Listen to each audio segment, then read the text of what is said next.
and it's nice to see so many of you over here. Okay, so like Christoph said, my name is Tuomas Hoyla, and I'm gonna tell something about myself first. I did my bachelor degree in networks, computer networks, like ages ago, 5 years ago, 6 years ago, and I have been working in that area ever since until I decided to do a master's degree, and that was kind of like more in the computer sciences area. So I just found out during my work that that's more like my area, kind of what I would like to prefer instead of that one. So,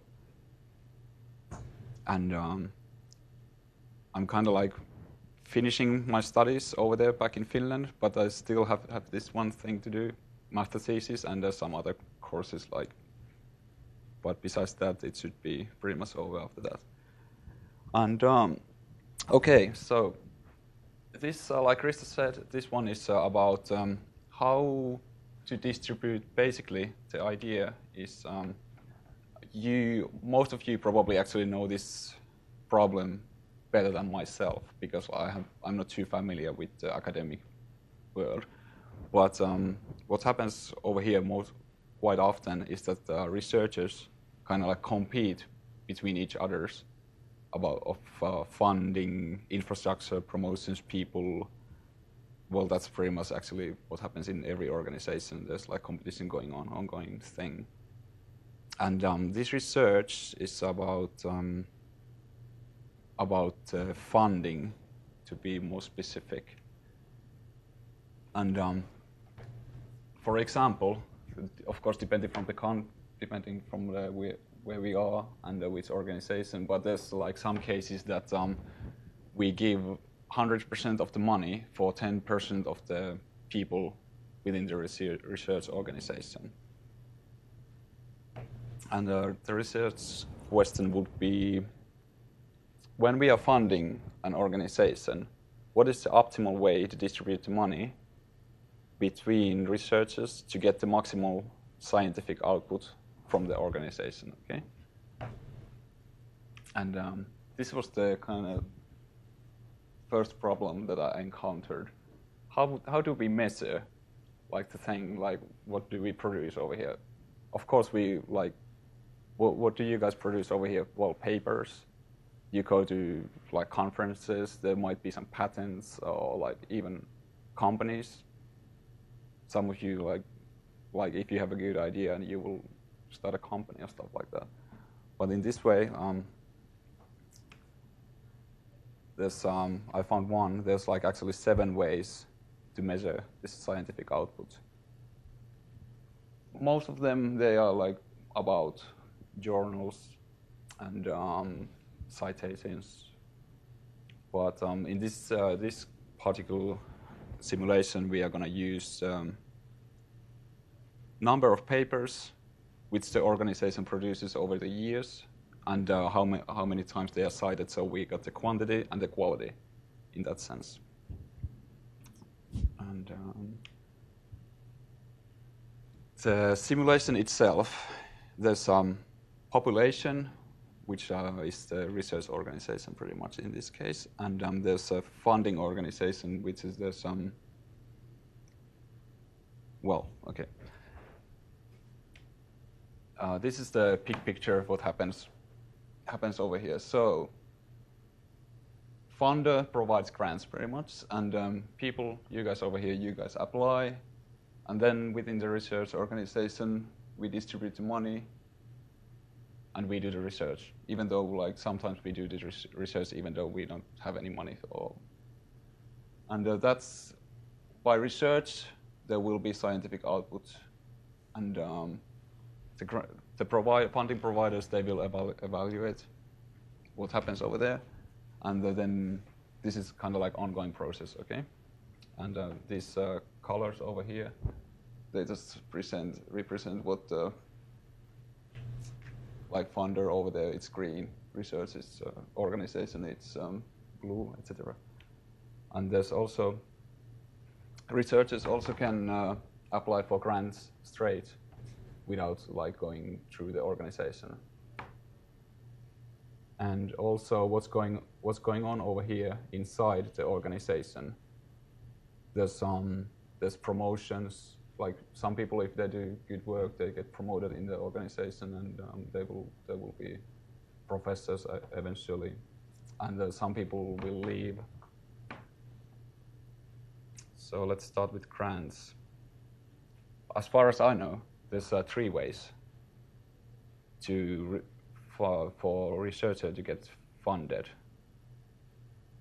First one is to, like, for example, HitLab gets a bunch of money, and we can like pretty much distribute the money however we want, right? No? Okay, this happens in some organizations, okay? And sometimes when you apply, this is probably the most common one, you folks apply for like this funding grant over there, and they will, okay, send your, apply for this one, and we'll see how it works. And the last one, which happens sometimes, is also that like if someone gets a grant, but he can't handle the work himself, he kind of like distributes the money, he kind of hires people below him in that sense to help him out.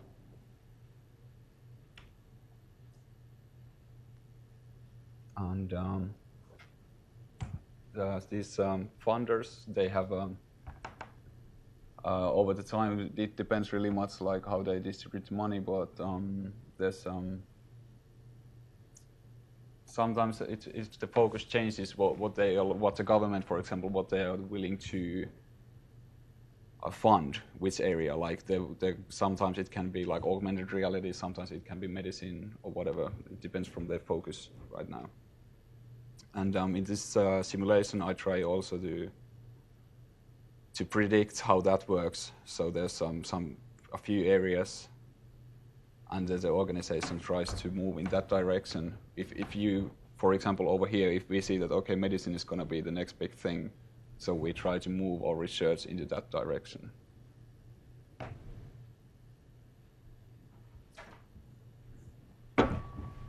And okay, let's start with the process, how this thing works. So there's some population of researchers, and there's some research funding available, and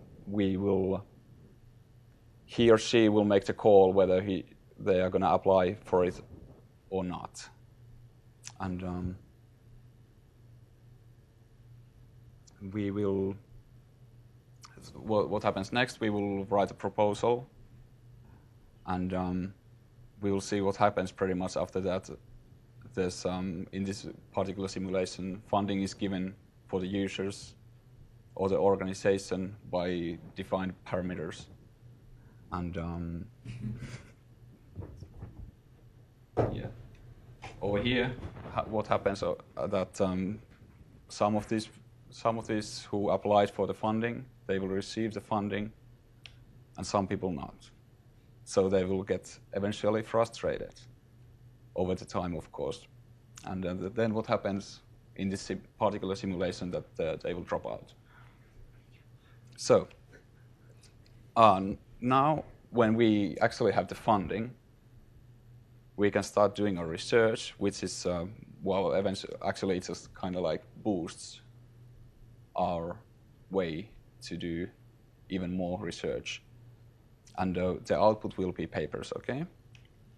And if our paper is any good, other people will refer to our paper, which means that that's how we get the quality of the, not quantity, but quality of our work. And this will be the output for the simulation. Like over here, this figure illustrates. Okay.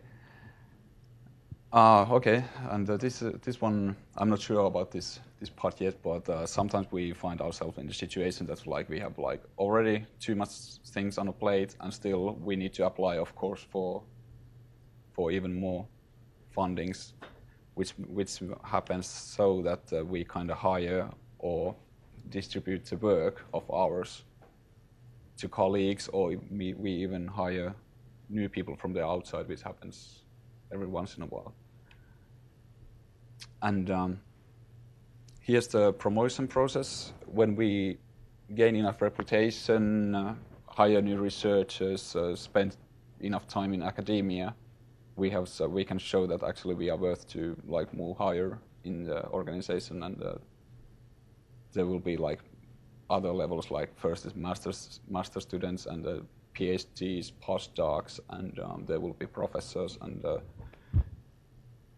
so on. When we receive a promotion, in this case, we need to spend, of course, less time writing proposals, because there will be people below us who are writing the proposals, but still we need to go through, review all those proposals, which still consumes our time. And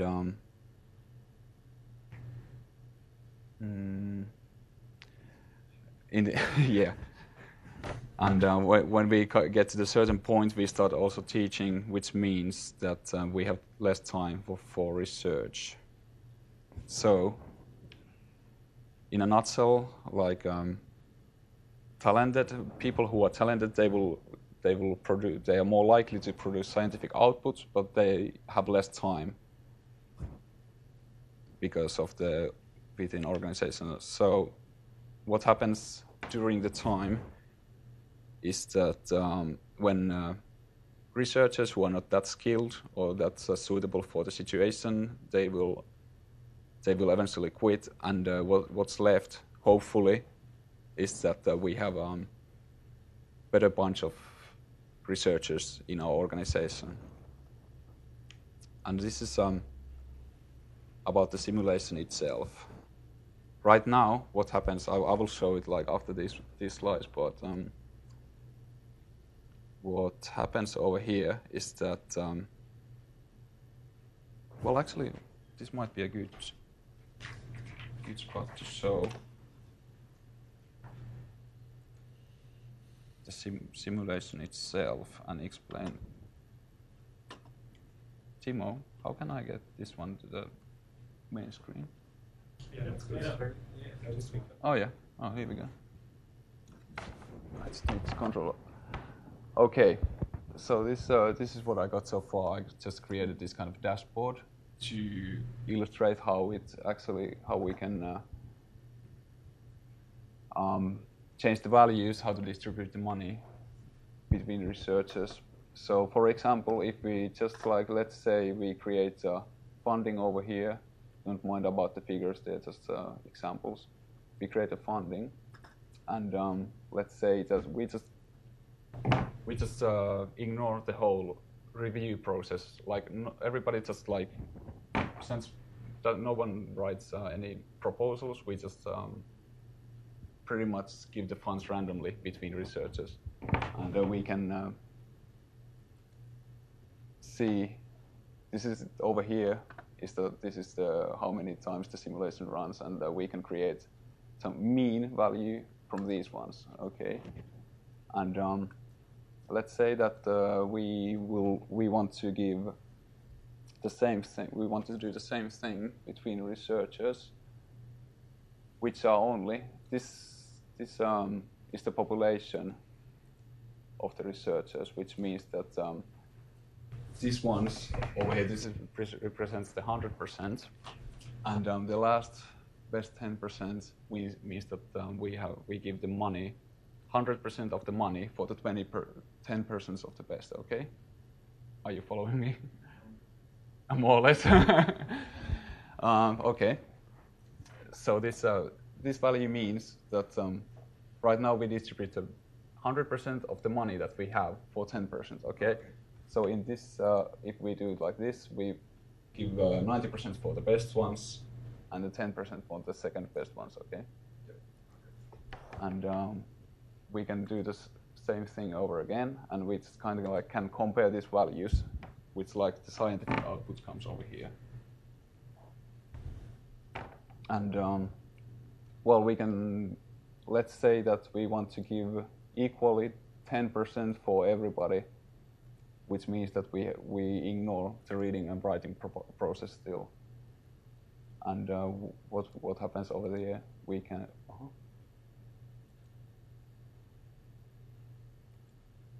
Yeah. Okay. So this means that everybody gets 10% no matter what, and it will produce this kind of value. So this is just to illustrate the process. How to, and by this, like the bigger value over here, this over here, that's the kind of like better way to allocate the money between researchers. From what I saw right now, actually from this very quick one that you did, it was actually the green one was giving 100% of the money to 10%, to the best 10% of proposals. Yeah, but don't mind about results yet, because there's just like the numbers which are inside this simulation, they are not correct. So it just like illustrates how it could like possibly be. But if we just, let's say that we can just, if we adjust the amount of papers that like 20% like the best ones produce, it can look very different in that sense. Just also a question to understand. So you define quality of the researcher if it's a 10 based past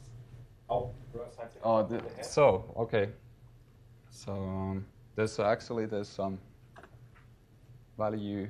I'm just using one value called skill, but that's a really good question because like it's just not one value, and there's also like a lot of randomness involved, but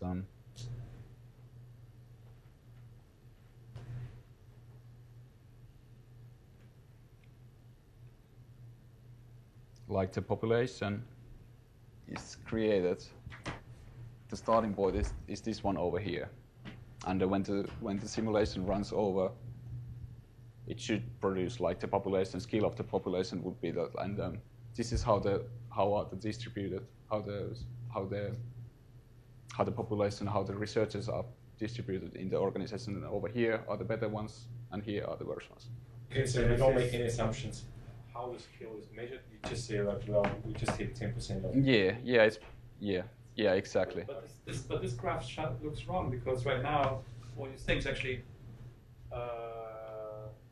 the axis should be. Oh, it should be what around. Skill should be the. Yeah, that's right. It should be like this. So the axes are reversed? Yeah, axes are reversed. Okay. Yeah, sorry. Tuomas, is there a trend in the population backed by research, or is it just an assumption about the way that the dynamics would work? Sorry, come again? That trend in the population, that over time the less skilled researchers drop out, and so the average level of skill in the population increases over time. Yeah. Is that what research says happens, or is it just an assumption? It's just an assumption. Okay, well, just thinking, you might want to think about how you can defend that assumption, because I can think easily of a situation where exactly the reverse happens. Yeah. Say in computer science, the most skilled researchers get hired by banks and high-paying companies, while the less skilled researchers don't get job offers, so they stay in academia. I mean,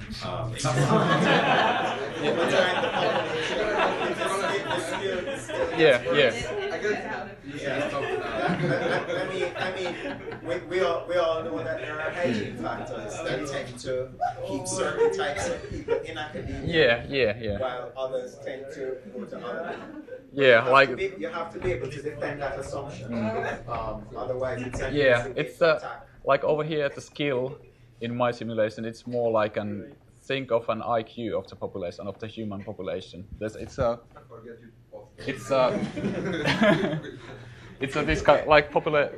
the IQ of the human population is pretty much like this. Here's like the 120, and over here it's like 200, and here is like pretty much. Is the IQ of the population increasing? Hmm? Do you think the IQ of the overall population is increasing? No, I'm not saying that. I'm just saying that it's shaped like that. Yeah. Well, that's just a matter of how the IQ is defined. Yeah. I mean, that's the definition. Yeah. There's like, okay, that's a different conversation. Okay. It's bearable to introduce. by that matter, that's sort of the original question: how the skill is defined. Because in the end, if you get funded or not doesn't have to have anything to do with your research skill at all. No. There's also some. Also writing. Well, it's the code. Well, and so it does your idea work out? Well, there is at least it's very difficult to find, I guess, real data to base this on. I mean, there's one source of real data you can access, which is publication records. And what you see is that you have a very uneven distribution. So there's a few people who write many papers that with many citations, and there's lots of people who barely write any papers and barely get any citation. So in that sense, that kind of distribution is visible, but it doesn't. You could use it as an indication for skill. I think that's one of the ways to possibly defend it. Yeah. So, but right now there's just one figure, one attribute that illustrates the skill, but I think it actually should be like there's also, of course, some randomness involved, and there's also actually we have skills in many different kind of areas. Like human have IQ of is it 7 ways to measure IQ? So it's just it's kind of like a rough idea how to just to give one value to distribute the money between the people. So it doesn't correlate with reality, of course, in that sense. And but back to this one, and how this simulation works. That's pretty like what I did over here. I adjusted the money distribution, and the simulation runs over, and we evaluate the results, and we do that again, hopefully trying to get a better solution out of that. But next step would be that we would optimize this one. There would be algorithm which kind of like measures what kind of output is coming from the simulation, and the algorithm optimizes the value to that direction, runs the simulation again, optimizes again, runs the simulation again. And so there's heaps of things that we have to pay heed over here. There's many things such as like what happens in real life.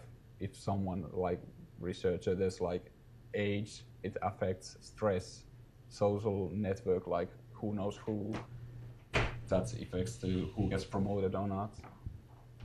And is researcher, is he applying for a funding that is on her own comfort zone?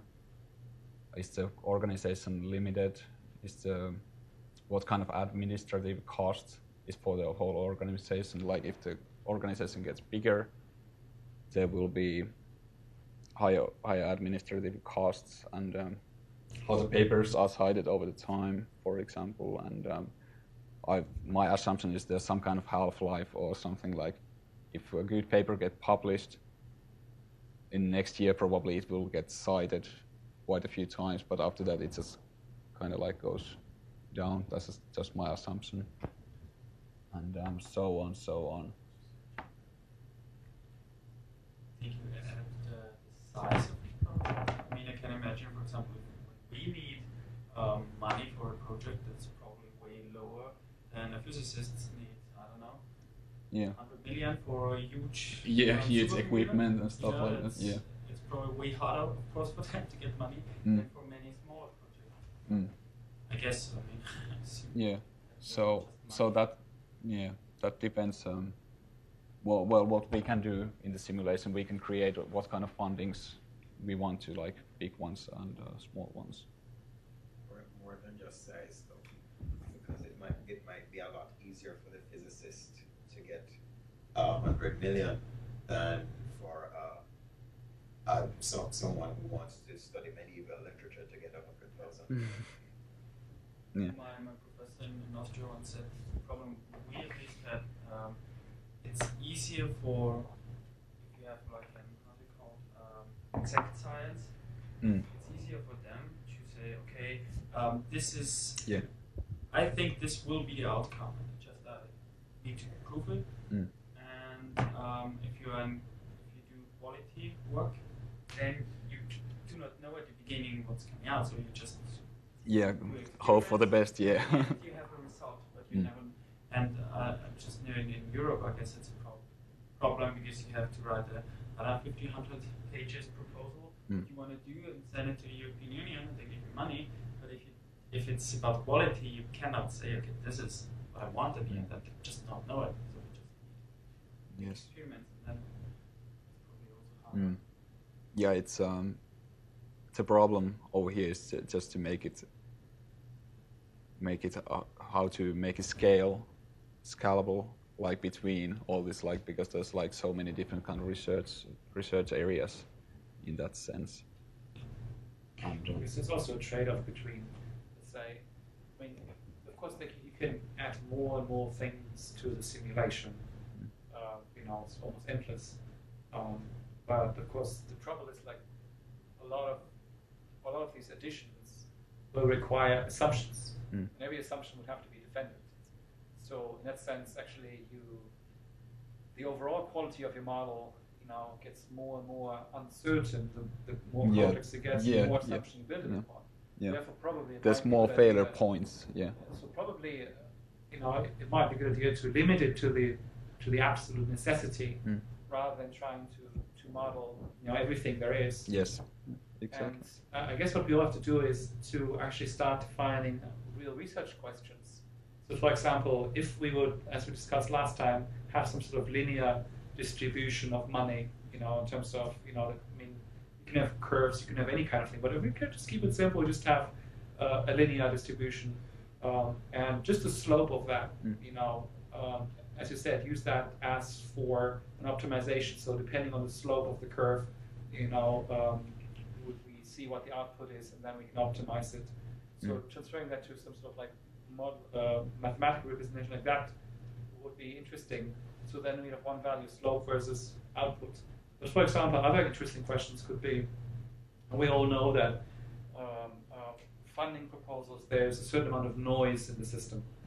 It's like, even if, let's say, there's a review process going on, it doesn't mean that this is the actual truth, the actual quality of the proposal. There's maybe you got particularly good or particularly bad reviewers, all kind of things happens. And so there's noise in the system. And it's arguable, how big this noise is. Yeah. And if we just have this parameter, from 0 to 1, and we just vary it systematically, and we see, okay, what happens if the truth can 100% be established and everything is good, versus, wow, this whole review process is absolute garbage, it doesn't do anything at all, it's just random noise. And you can then plot this, again, against research output. So there's lots of stuff, and I think you did already incorporate the cost calculations for the reviews. Yeah. So that's. But over here, I'm kind of like assuming that the whole funding process, it does something right. It's kind of like, even though like we can argue with that, like if it's actually necessary or not, but like in this case, there's an assumption that it actually does something right, so it gets rid of the really crappy paper. Well, again, there's noise in there. You can have a really crappy idea being presented accidentally quite well, and you can have a very, very good idea being presented very badly. So again, it's a question about noise that's in the system. Yes. And of course, again, there's some noise in there. There will be some randomness, and there is some randomness, of course, involved. And that's both in the proposal writing and the proposal reviewing. So again, it's all kind of like, whenever we encounter such a problem where we don't really know what it is, what kind of assumptions we can make, we can eventually optimize it for. Same as distribution of skills, in terms of, if we don't really have any good data to base this on, well, we can systematically vary it and see what happens. What happens if all researchers are equally good and equally skilled? Or what happens if it's only like 1 out of 1,000,000 that is good and everybody else is rubbish? Again, we can play with this and actually see what happens. Yes. How are you going to validate that your model is reflecting the real image? Oh yeah, that's a good one, because it's if we, in order to like show this model for anyone, of course we need to show that there's some correlation between real world and this one. The other option would be we could take a timeline of some research organization, but it's going to be really hard to dig all the information about like how skilled those people are. But one option is that we can just sit down and wait for 10 years and see what happened in HitLab. Or yeah. The biggest challenge for validation is that you will only ever hear about the winners. So when you apply for funding, and the projects that got funding are being listed, but the 90% of the proposals that didn't get any money are not being listed, and you will never know what they would have accomplished if they had been chosen. So therefore, validation is fundamentally difficult. Is there more comments? Because I would really appreciate those. Isn't there a big database of papers, like how they call pre-writing papers, which are not published in a journal, but you are done with writing? You put them in the database, and then you send. Yes. And then you could compare this database to how many are published in a journal. Mm. No, okay, There's ArcX, but it's pretty much unused for physicists. Okay. There was this like one Russian. What was this mathematician from St. Petersburg who solved this huge problem? What was his name? He just didn't go through any peer review process. He just uploaded his paper over there, and he said, like, go and have a look if you want. It's over there, and here's the solution. And it was like groundbreaking thing, but there was no peer review process or anything. It just so. A lot of the great mathematicians are like that. Yep. Mathematics is it's one of two fields that produces real true prodigies, and the great mathematicians are usually a little crazy. My theory can't fully explain that yet. But anyway, I was thinking that maybe for validation's sake, you might want to focus on a single discipline where they do have like studies of their own research output as well as physics might be good if it has this database. Just to validate the simulation. Again, the problem is, again, you will only ever hear about the papers that got accepted and published, the research proposals that got accepted and funded, and you never hear anything about the things that have been rejected. So in that sense, we will only have the story of the winners, but never the stories of the losers. So you could try to do it within a research organization where you give this information. So I mean, of course, it's with any kind of simulation, it's always the problem. That if any kind of simulation has this problem, validation with reality. But do you want to continue with something?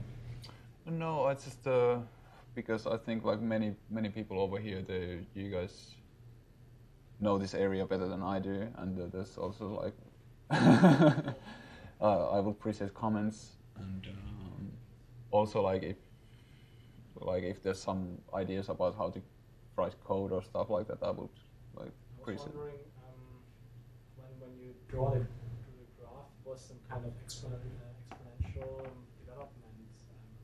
Could you explain this? Oh yeah. Like you mean within the simulation, right? Yes.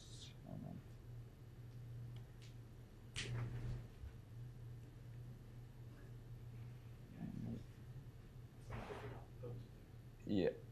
I mean, it looks. Yeah. So you mean this one over here? It just means that it's one run. Let's set the iteration for one. Over here, what happens? At the first year, we provide pretty much negative value of scientific output, and because it's cumulative process, it's kind of like goes on. And over here, like with this setup, in this case, we can see over here that the frustration is actually growing so high that all of our people are quitting the organization. So that's actually a good point. See, there is some dropout, but that is before tenure, before they get permanent positions. Once people get permanent positions, they drop out in the sense that they become less active, if not even completely passive, with writing proposals. Well, these guys are completely passive. Yeah, we can just that will not be actually a problem to do it. So I thought about that, and might be the next step actually. There's actually some real data now that we have. There's the PBRF, the performance-based research funding just came out, and actually they rated all the researchers in New Zealand, and in categories A, B, C. Ah, look, we got some real data. That's nice. We actually can base it on that. So we got rated from A, B, C, and R, I think. Or something. Yeah, for not active. You get access to the results? On the national level, we have it. That was actually in its PDF that Jan sent around. So on the national level, we got the data. On the university level, I have the data, but everything lower than that, for Hitler, we certainly do not because we are too small. We've been bundled with computer science. So, just something else, at least, what I didn't actually hear from your considerations. One of the trends that just becomes more and more obvious is that research organizations provide the funding not purely based on scientific merit, skill, or research. More and more of the funding is actually distributed based on, well, what's the return on investment for our economy? Just look at major research funds in New Zealand. You can have best research, like a research question, whatever, an approach. They won't give you $1 if you don't, tell them, well, this will produce such and such, return on investment for the New Zealand economy. And I have those partner organizations backing me, so they can benefit from my. So you don't have to produce a single research paper, for example. If it's good for some big players within the New Zealand economy, your chances of getting funding are a lot higher. I think it's not just New Zealand. It's sort of okay, but there are two things to that one. A, all of that writing is fundamentally bullshit. Like we cannot predict. It's just making up stories. And the second thing is, once you got the money, nobody will ever check it. But if you promise that okay, if we do this research, we will have we'll make this we'll create 2,000 new jobs, and this will bring us 30 million in tax money. You can promise all these things, and once your project is finished, it's finished, and the government will never ever check if you have delivered on this. We got checked by the Ministry of our commercialization. I wouldn't know that, and I know that most of that is just basically BS what you put in there, and you can't really sort of measure the numbers. Yeah. But they come back to you like, oh, you promised this commercialization of this blah blah blah technologies, and then they come back and say, okay, you didn't, so it's going to be harder to get some more funding. So I think that the point is basically that bullshit. That's good bullshit. Yeah. Just let me finish my thought. My point is, it's a fact that you have to consider, if it's BS or not. Most of the time it's bullshit.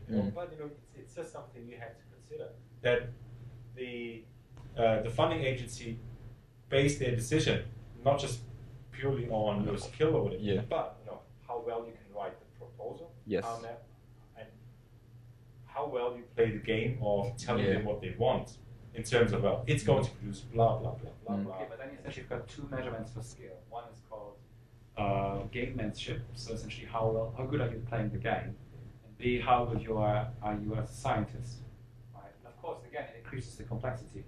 So, and of course, these are not always the same. Sometimes you get people who are really good at trapping money, but they suck at actually asking good questions, and the other way around as well. Of course, what you hope is that they're actually connected, but that's not always the case.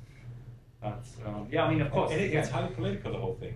Now, if I promise, I'm creating this new virtual experience for cows that they just produce a lot more milk, while they get milk.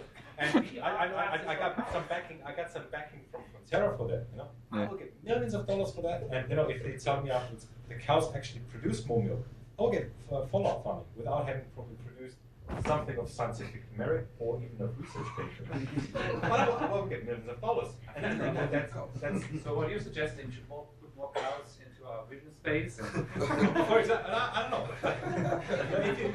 if they got backed by a big, corporations, I think that's the best thing from that we want to have, and it's producing any sort of money. Well, it's sort of a ready-made lunch for the lab. Okay, we but don't have see, to produce one single paper. but the thing is, this whatever, let's call it gamemanship. Whatever the government wants to hear, we tell them, right? That's how we play the game. Like they are concerned that once they retire and they get old, that nobody will care about them, so they try to fund, funding for take care of the elderly right now because they will need it later. So we write proposals about, anything for taking care of the elderly. Robot caregivers. Yeah, robot caregivers, AR, anything for elderly, right? We're not really interested in the elderly. We're interested in the AR, But we have to sell something else because we can't get funded for our original work.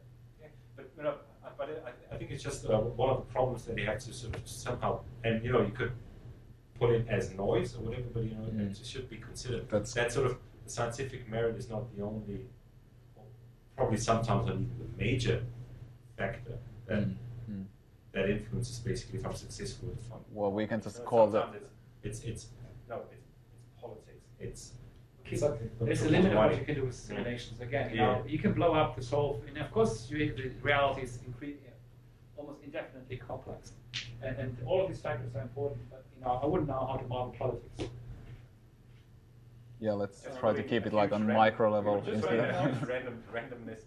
Yeah. Well, yeah, I mean, you can do exactly what you did. Just call it a name, give it a name like gamesmanship, give it a value, and then systematically vary the value as part of your optimization model. Sure. I mean, again, there are so many factors you can add to it. Don't make the video public to the funding agency. It's not good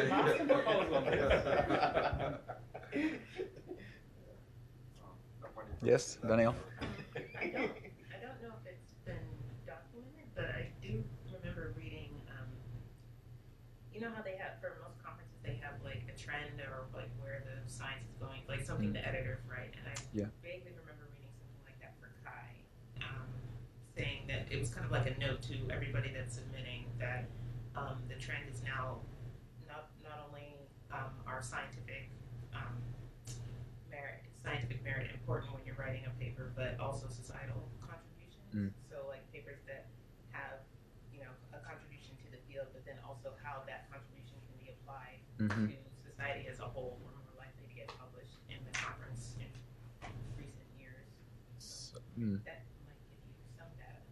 They would have. But this stuff comes and goes. I mean, again, it's different fractions push for different things.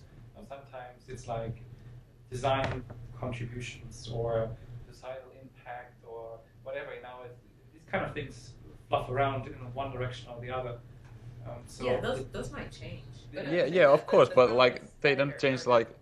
Journal editors might yeah. have that information. The question overall is always that some people want to give a direction in terms of how this direction should go. It might be politicians that favor certain topics, or editors they want to have certain research areas or certain methods being. There's always people who push things in a certain direction, and everybody hopes that it happens. And the one thing that we can be certain of is that by we make up stories to comply to it. If the government wants this or that, we'll write it. If you need to have societal impact, everybody will add a paragraph about societal impact. Does it mean it really has any societal impact or anything? Oh well, no, you can't prove that, but you can at least determine what are the rules to playing the game. You want to get published and have scientific output. But how do you do that? See, the one thing that worries me is that these kind of the real games can only be played in the dark. Well, see, if you look at, for example, the MBIE funding, that's sort of like the Ministry of Everything right now, that had this big funding call out. If you look at the funding, it covers pretty much any scientific area you can imagine. Everything is important. And when everything is important, it means there's a hidden agenda. Right? They cannot possibly say that something's not important. Right? But this has to stay in the dark. Right? So there need to be some people behind the scene that say, okay, no, these kind of topics are important, but of course they cannot make it public. So, these kind of, and then of course we've got no access to that, and it just happens. And whoever puts together the committee that comes up with the funding calls. You see the start decisions after they gave the money to someone. Because, okay, at the beginning they say... You can. For example, MBIE funding for 2000, last year what happened, there was not a single ICT project that got funded. Yeah. But the money went somewhere, right? So I went to the guy, and actually from the ministry, and I asked him directly, hey, what's up with that? All was fair, all was good, it just happened to be that the proposals from all the areas were better. It's politics. Probably But personal you always decisions. have historical data. So That, that helps. So if I see like no computer science were accepted, I don't know why.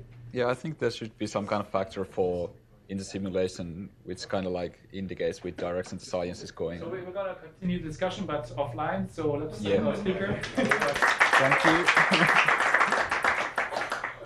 Thanks a lot, guys.